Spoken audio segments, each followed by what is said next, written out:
Olá, graça e paz, você que nos assiste aí pela internet, Deus abençoe sua vida, Deus abençoe sua família.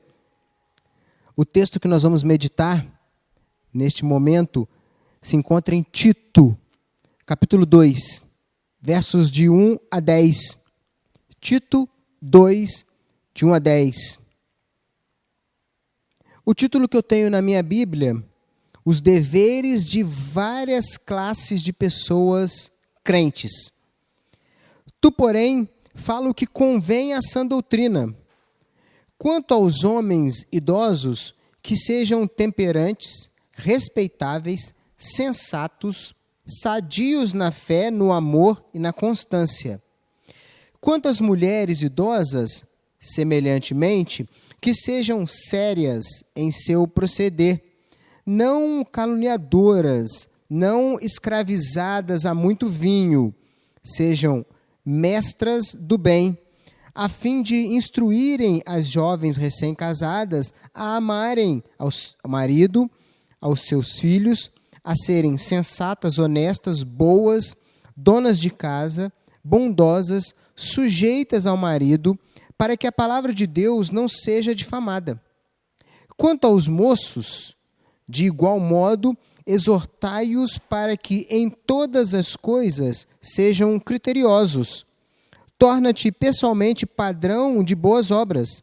No ensino, mostra integridade, reverência, linguagem sadia e irrepreensível, para que o adversário seja envergonhado, não tendo indignidade nenhuma que dizer a nosso respeito.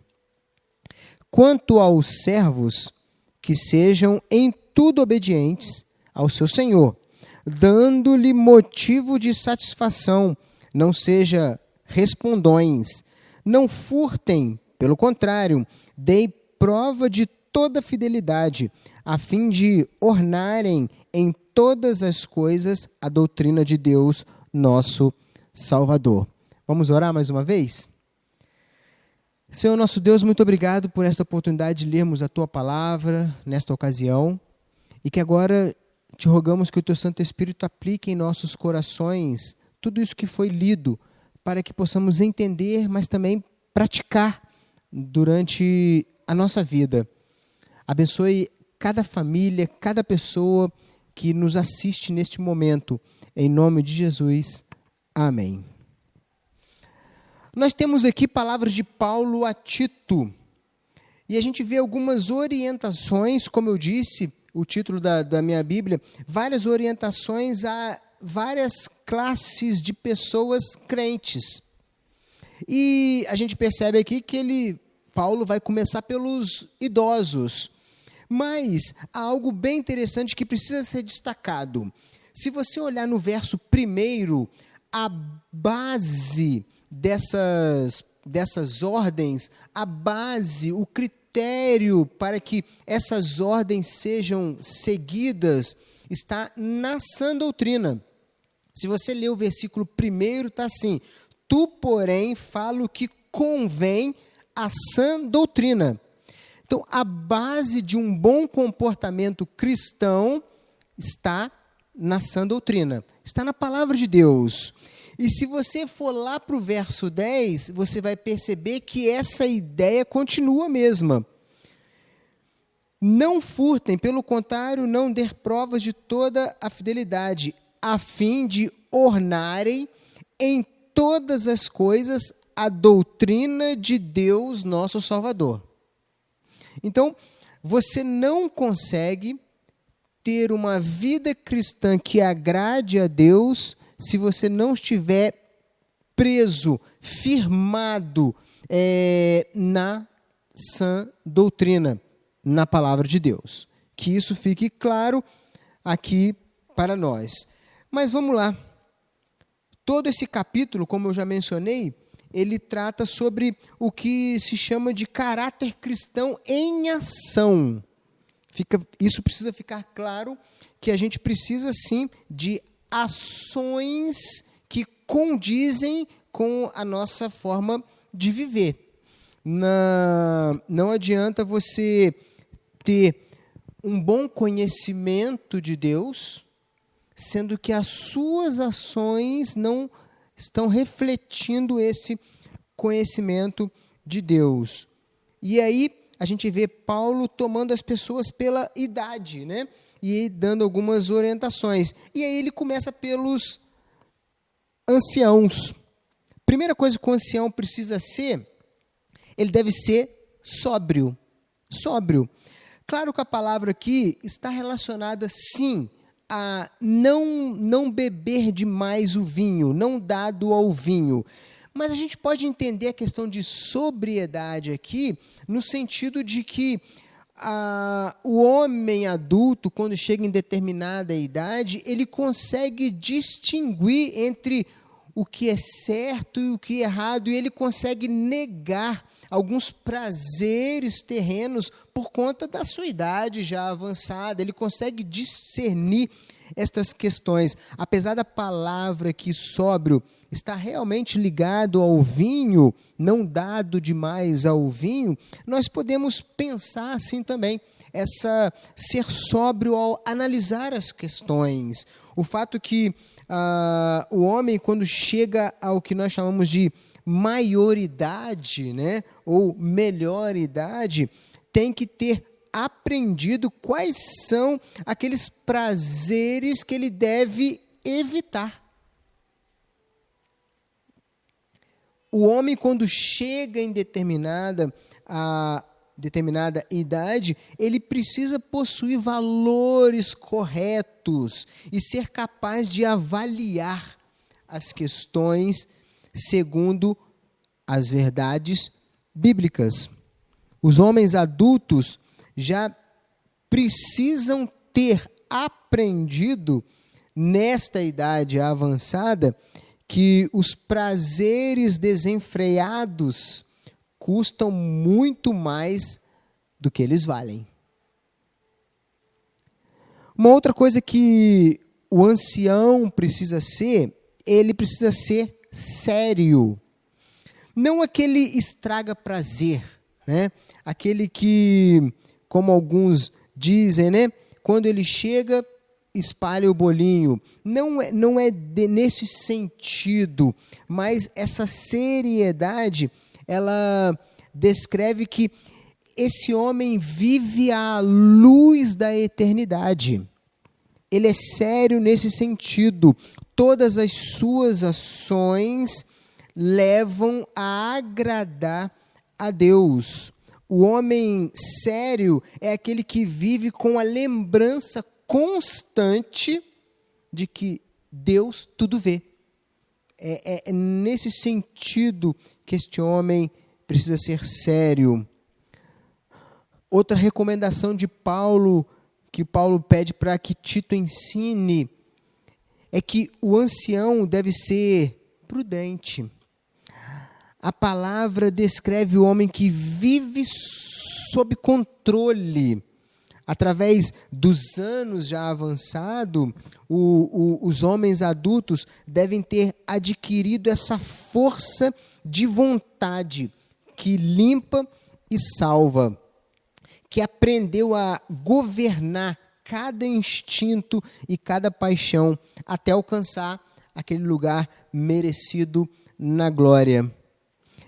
Essas 3 palavras que viemos aqui a princípio, se forem consideradas juntas, significa que o homem adulto deve ter aprendido que só pode ser chamado à solenidade da vida. Durante a juventude, pode-se perdoar alguma certa instabilidade, alguns descuidos de negligência, mas os anos precisa trazer sabedoria. Uma das coisas mais trágicas da vida é a pessoa que não aprendeu nada através dos anos. Mas ainda há 3 outras qualidades para o ancião. Aí no verso 2, vamos ler o verso 2? Quanto ao homem idoso, que seja temperantes, respeitáveis, sensatos. E agora começa outras qualidades. Eu vou ler todas e a gente vai falar cada uma delas. Sadios na fé, sadios no amor e sadios na constância. Deve ser sadio na fé. Se uma pessoa vive realmente perto de Cristo, o passo dos anos e todas as experiências da vida, longe de tirar a fé, deve fazê-la mais forte. Essa fé deve ser fortalecida ao longo dos anos. Sadio na fé. Os anos devem nos ensinar a confiar mais em Deus e não menos. Uma outra qualidade do ancião é que deve ser sadio no amor. Deve aprender a amar mais. Deve aprender a respeitar mais, a ouvir mais, a ter palavras de carinho, de incentivo, de amor, de ânimo. Os anos precisam trazer isso às pessoas. Quando você é mais jovem, você não tem paciência com nada. Você não quer saber de nada. A pessoa te pede uma palavra amiga, você logo está tão ansioso que você não quer nem responder. Mas o ancião não, ao longo dos anos precisa ter mais carinho, mais amor, sadio no amor. E a outra qualidade, sadio na paciência. Na minha versão, diz na constância. Os anos deveriam retemperar o homem como aço, de modo que possa suportar cada vez mais e possa surgir cada vez mais o conquistador sobre a sua vida. Na natureza das coisas deve ser mais fraco, sim, né? O corpo está mais fraco, o físico, mas na natureza divina das coisas devem chegar a ser mais forte, uma fé que possa suportar os golpes da vida e não fracassar diante das dificuldades. Então vemos aqui, nessa primeira parte, orientações para o homem maduro, o ancião. E Paulo continua aqui com as orientações. E agora ele fala sobre as mulheres idosas. Versículo 3. Quanto às mulheres idosas, semelhantemente, que sejam sérias em seu proceder, não caluniadoras, não escravizadas a muito vinho, sejam mestras do bem.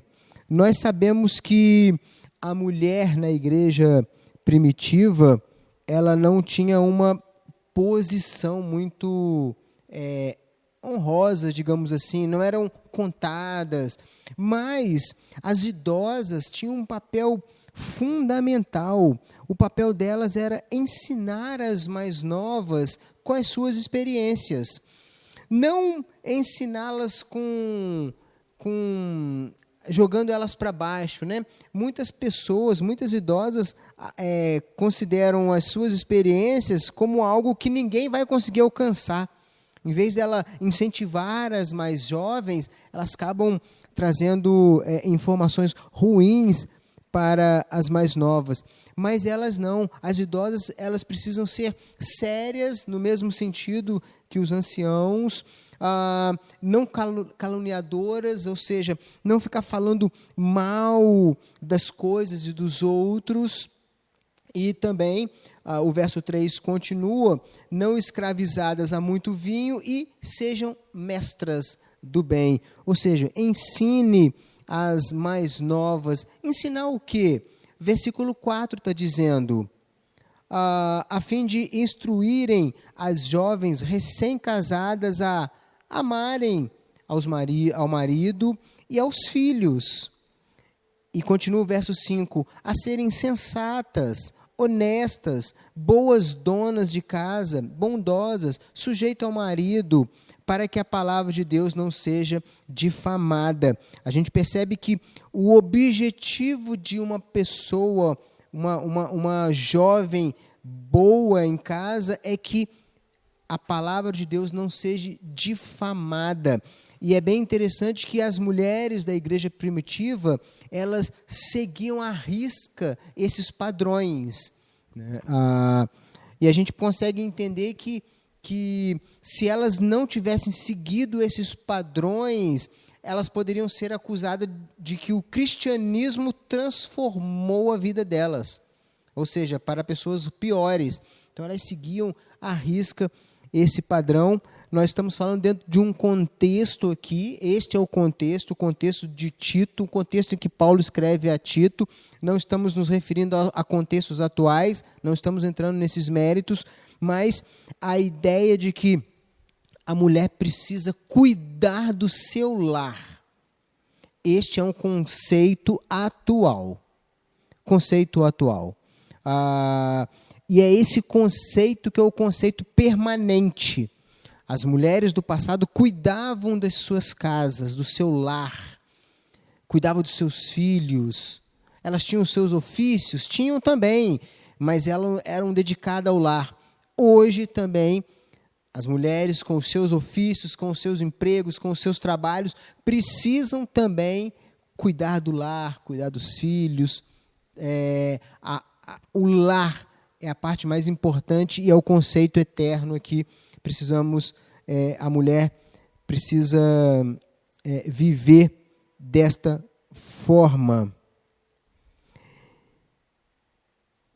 Não devem ser caluniadoras, né? Aquelas que arrumam intrigas o tempo todo. A idosa, estamos falando da idosa aqui, não deve ser caluniadoras, deve sempre ter uma palavra amiga, uma palavra bondosa para ensinar as mais jovens.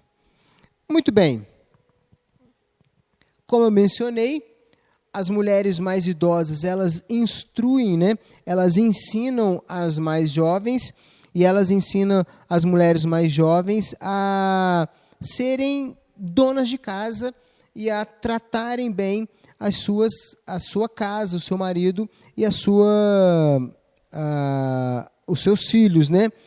E a conduta das mais jovens vai depender desses ensinamentos das mais velhas. E ainda Paulo segue com as suas orientações.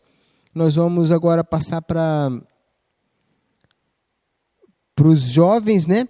Que está no verso 6. Quanto aos moços, aos jovens, de igual modo, exortai-os para que em todas as coisas sejam criteriosos.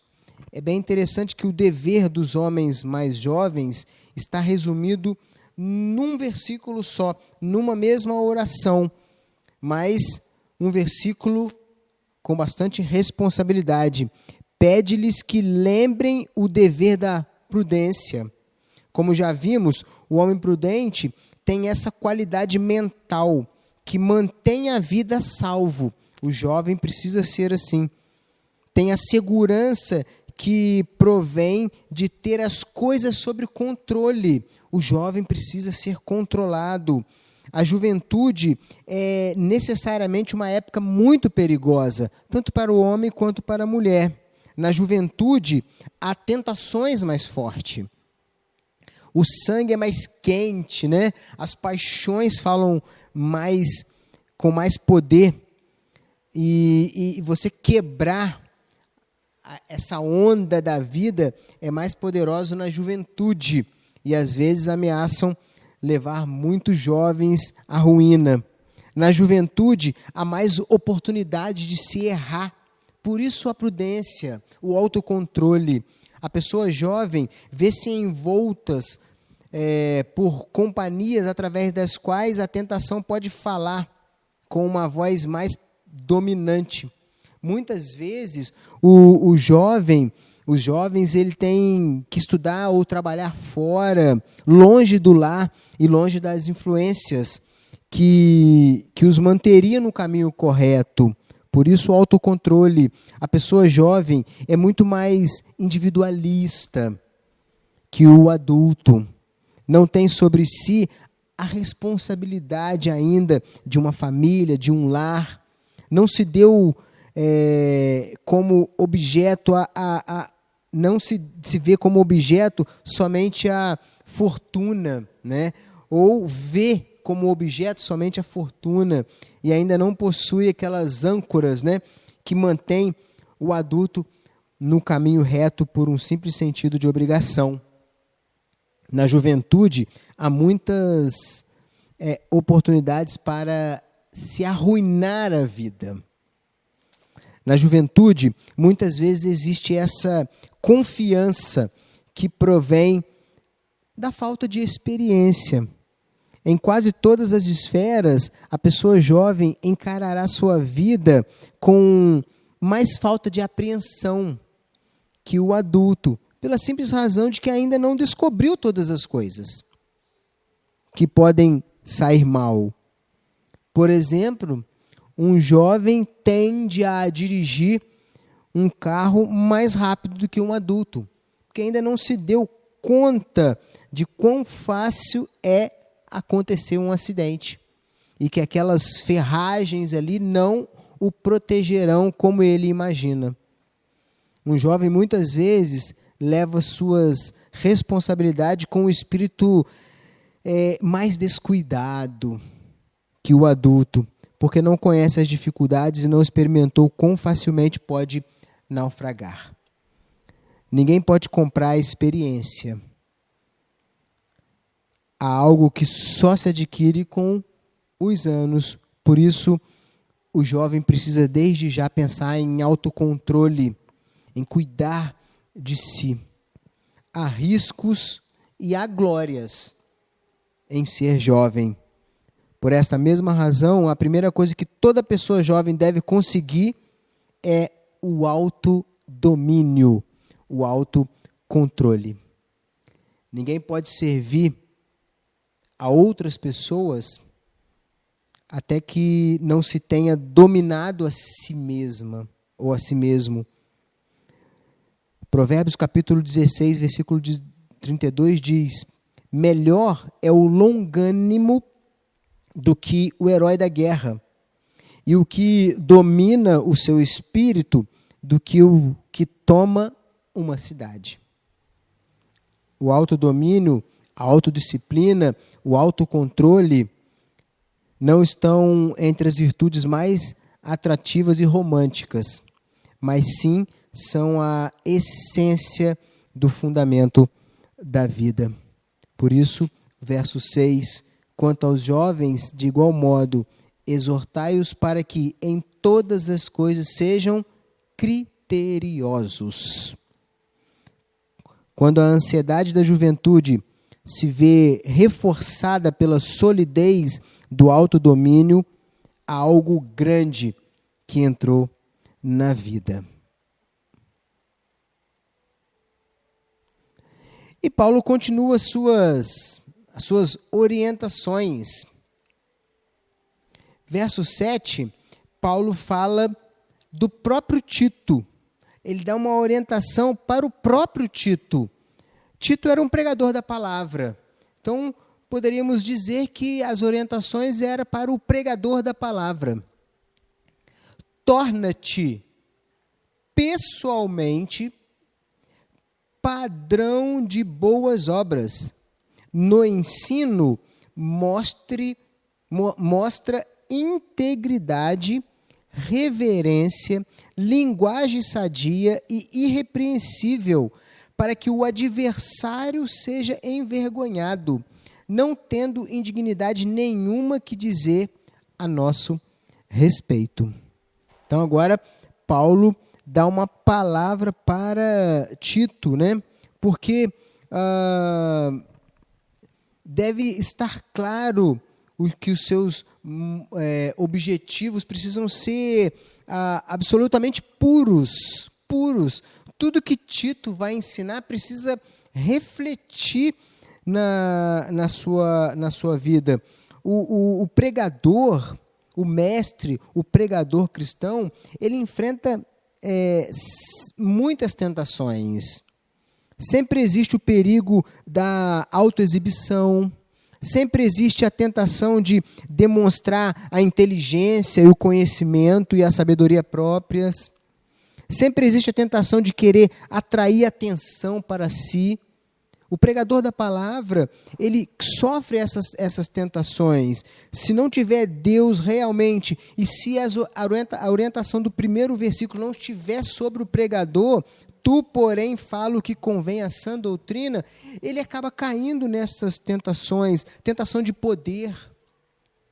O mestre, o pregador, o pastor, o ministro, se vê sempre rodeado pela tentação de serem ditadores. Eles devem ser líderes, nunca ditadores. Por isso que Paulo orienta aí a Tito nessas questões. Ele deve ser digno. O pregador deve ser digno. Digno não significa ser indiferente ou arrogante, nem orgulhoso, mas dignidade é a consciência de ter a tremenda responsabilidade de ser embaixador de Cristo.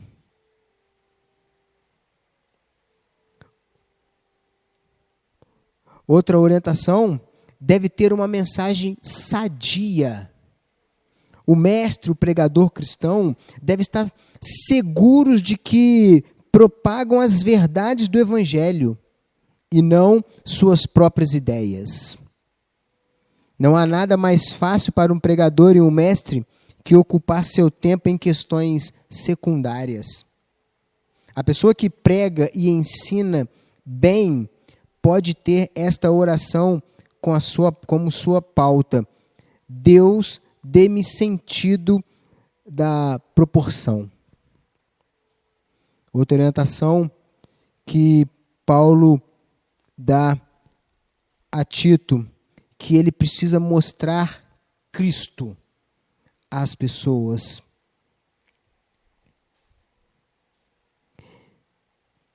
E Paulo continua nas suas orientações a esses tipos de pessoas, de crentes, né? Verso 9, ele vai falar agora do trabalhador cristão. Do trabalhador cristão. Quanto ao servo, que seja em tudo obedientes ao seu Senhor, dando-lhe motivo de satisfação. Não sejam respondões, não furtem. Pelo contrário, dê prova de toda fidelidade, a fim de ornarem em todas as coisas.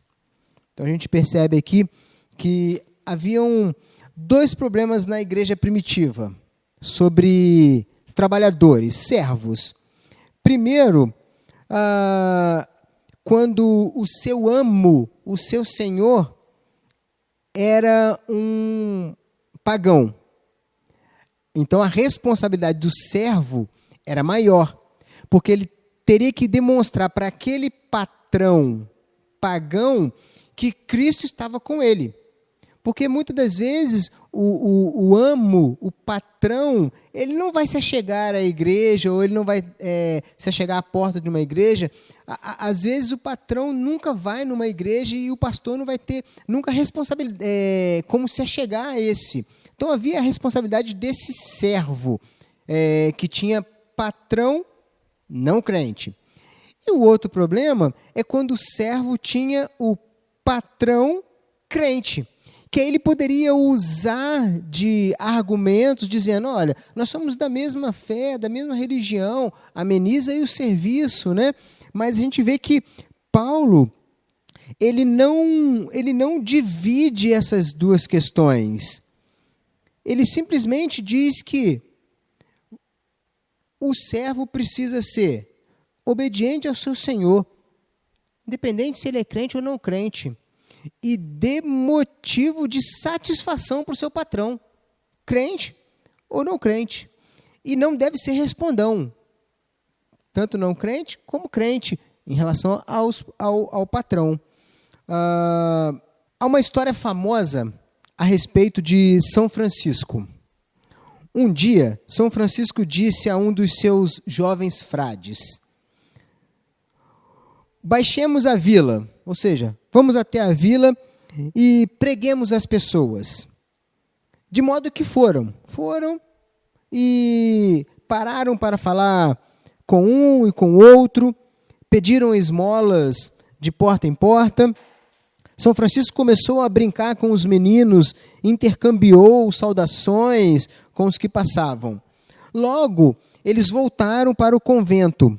O noviço perguntou: mas padre, quando pregaremos? São Francisco sorriu e disse: pregar? Cada passo que damos, cada palavra que pronunciamos, cada ação que levamos a cabo foi um sermão.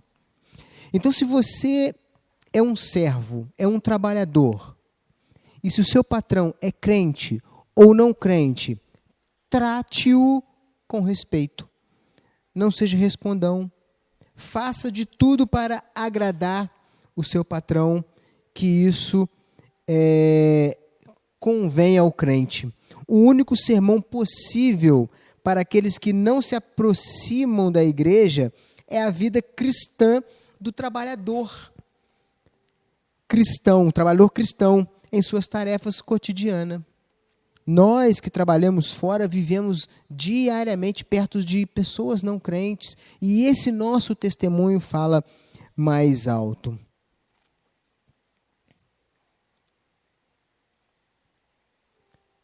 O cristão trabalhador deve ser obediente. O cristão nunca está acima de ordens. O seu cristianismo ensina-o a servir. Deve ser eficiente no seu serviço. Deve estar disposto a satisfazer o seu patrão. O trabalhador cristão deve dar sempre o melhor em cada uma das tarefas que realiza. Além de ser respeitoso, não deve pensar que o seu cristianismo lhe dá um direito especial a ser indisciplinado ou responder rudemente.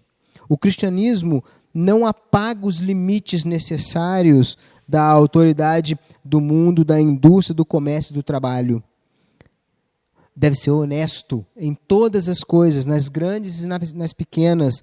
Outros poderão cair nas pequenas desonestidades que enchem o mundo, mas as mãos do cristão devem estar limpas. O trabalhador cristão deve ser fiel. Seu amor deve poder confiar e depender da sua lealdade, ou melhor, o seu amo, o seu patrão, deve poder confiar e depender da sua lealdade e serviço. Cada pessoa que pratica esse tipo de cristianismo no seu trabalho não terão problemas nenhum diante de Deus. Poderão ter problemas, sim, diante de pessoas, mas diante de Deus não terão nenhum problema. A verdade é que quando você é honesto, é fiel, o mundo chega a ver que o único trabalhador que vale a pena ter é o trabalhador cristão. Mas, infelizmente, as coisas não têm sido assim. Muitos trabalhadores cristãos são desonestos e têm manchado o evangelho por causa dessas questões. Que Deus nos abençoe nesta meditação, nesta palavra, e eu termino essa meditação lendo o finalzinho do verso 10. A fim de ornarem em todas as coisas a doutrina de Deus, nosso Salvador. Então, todas as ações que acabamos de ver neste capítulo, elas enfeitam, elas ornam a doutrina de Deus, elas dão bons testemunhos para o Evangelho de Deus. Que Deus possa nos abençoar e que Jesus Cristo possa estar na sua vida, te fortalecendo. Entregue o seu caminho a Cristo, que com certeza essas coisas farão parte da sua vida. Deus te abençoe, Deus abençoe sua família e nós vamos orar mais uma vez. Senhor nosso Deus, muito obrigado por esta palavra, que na tua palavra possamos entender os princípios para vivermos uma vida que agrade ao Senhor. Que o teu Santo Espírito aplique isso em nossos corações, que possamos entender e praticar nesses dias difíceis que temos vivido, temos isolados da comunhão com os nossos irmãos, e por isso precisamos ter mais forças para nos unirmos mais ao Senhor através da leitura e da oração. Nos ajude com isso. Abençoe as nossas vidas. Em nome de Jesus. Amém. Que Deus te abençoe.